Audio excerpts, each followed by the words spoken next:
Hi, today I'm talking about your standard greenside bunker shot. I'm here at hole 8 at the Shire.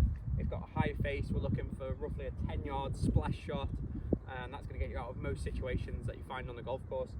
How we play it, setup I think is really important. We need a wider stance than normal, wider than a mid-iron.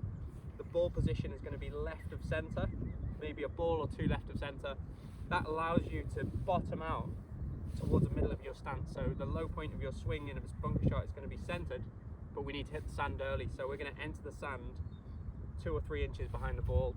There's actually a bandwidth for that, it could be more or less, but we've got to make sure that by having the ball left we enter the sand before the ball. That's a key component of a splash shot.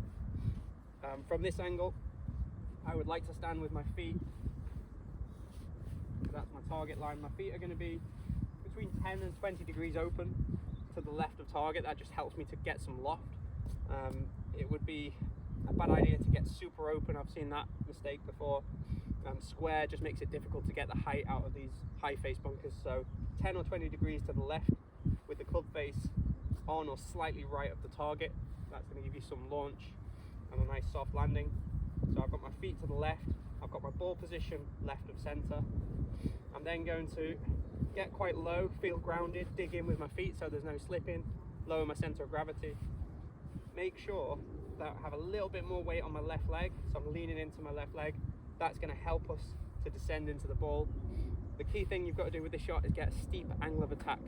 If we hit the sand shallow and we bounce off it, it's just going to go into the face or not come out or go over the back. So we need to make sure it's steep, and that's the same whether it's wet sand, compacted sand, fluffy sand. We need to steepen that angle.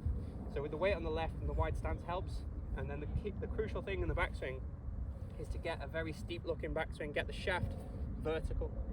If the shaft goes quite flat, if the club goes behind you, it's really hard to make the same consistent strike from there, coming from inside as well. So I wouldn't say you have to take the club way out there, but we're going to go for about a little bit outside the hands, but very, very upright shaft. So the shaft pitch is the key for me. You should be using wrist hinge in this situation, so get a nice wrist cock, 90 degrees. And once we've got our setup, we've got our wrist hinge, we're looking at maybe half, 3/4 swing. Make sure we drive the club down with speed, with acceleration, and that's going to help you splash it out.